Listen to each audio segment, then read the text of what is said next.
તેના કેટલાક ગદ્દાર લોકોએ બે ટુકડા કર્યા, કેટલાક લોકો સટકી પડ્યા. આ શું છે? ચૂનાની પડીકી. નહીં, તો આ ચૂનાની પડીકી નથી, ગોરા અંગ્રેજો છે.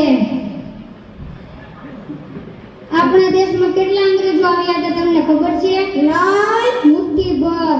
તેમની બંને વચ્ચે એવી રમઝટ જમી કે એવી રમઝટ જમી, ખચાખચ ખચાખચ ખચાખચ.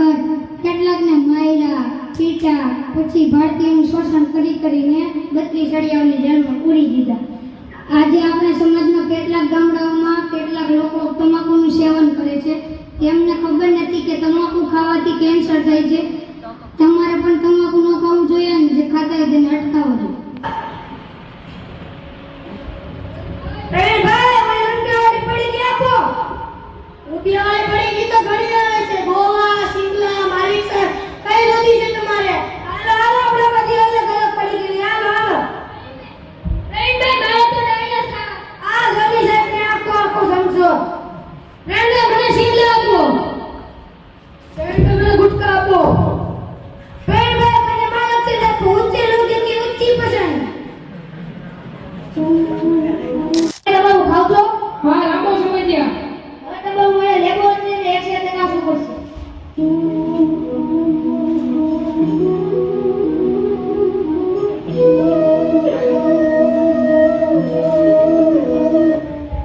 અરે આ શું?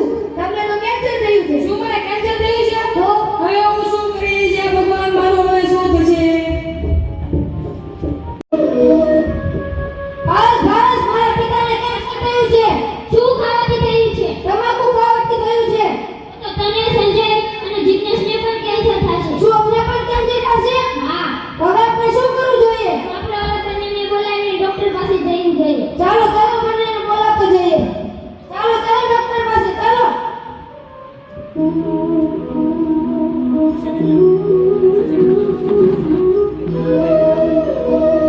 જો તે સતત તમાકુનું સેવન કરશે તો તેમને જરૂર કેન્સર થશે. અમે તમાકુ ખાવાનું છોડી દઈએ તો?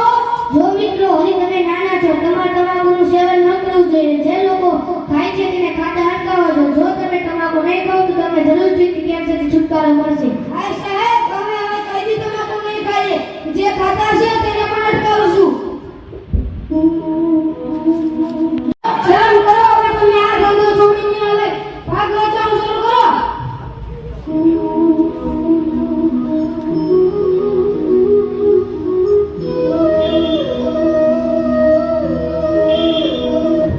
આવો છોકરાઓ, સીધા વટાણા લાવ, ડાળિયા લાવ. શું લખું છે? રેન્ડર મને કરાવી આપો. રેન્ડો મને સિંગ આપો. રેન્ડર મને બિસ્કિટ આપો. હાલે. રેન્ડો મને વટાણા આપો. હો, લીલા હો. હાલે.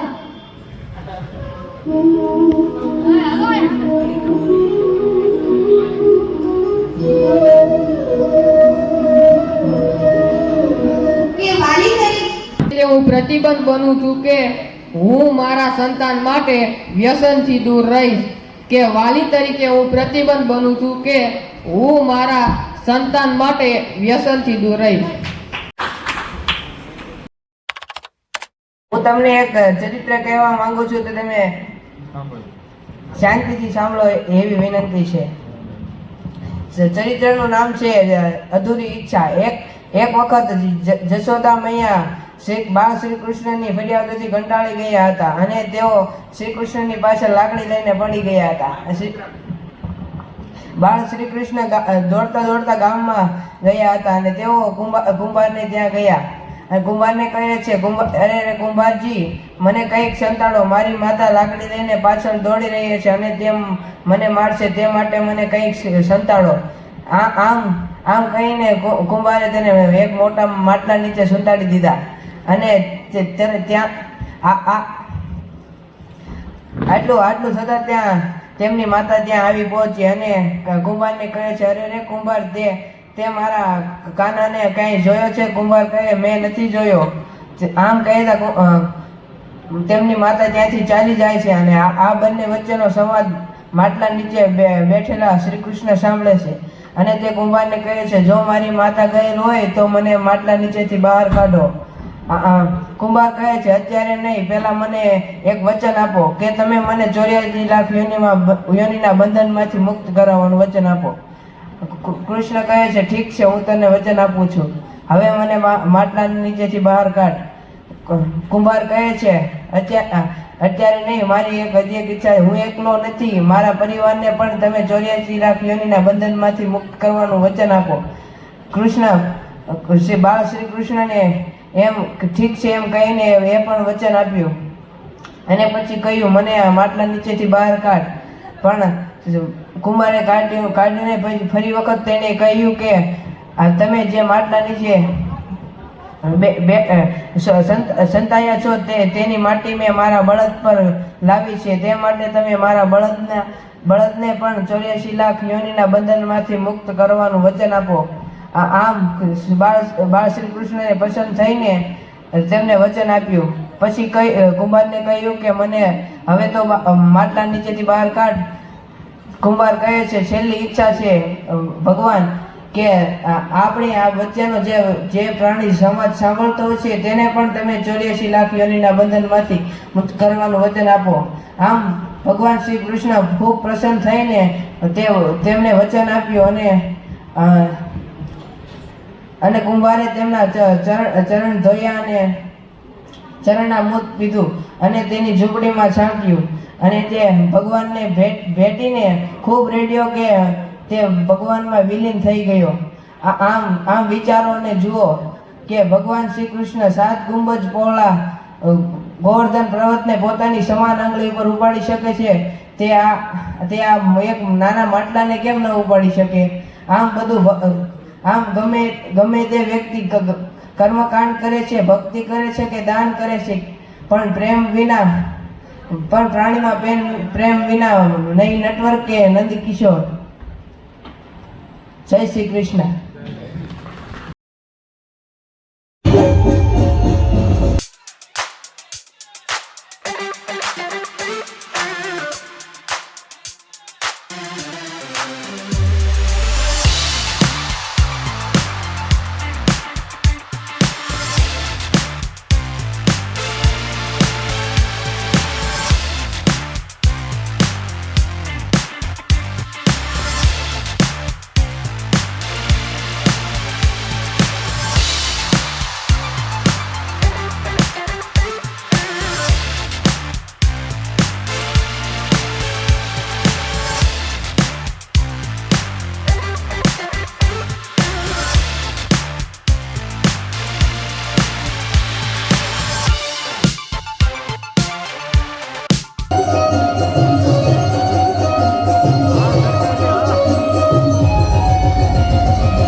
ટોપલામાં બાલપ્રભુને પહોંચાડી અને યમુના નદીને પાર ઉતરી અને ગોકુળમાં આવ્યા.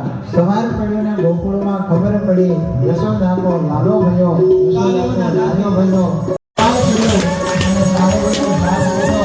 યશોદાનો લાલો ભયો, યશોદાનો લાલો ભયો. બધા પોતાના સ્થાને 2 મિનિટ ઊભા થઈ જાઓ. ભગવાનનું પ્રાગટ્ય 2 મિનિટમાં થવાનું છે. તાલના નાદની સાથે 2 મિનિટમાં.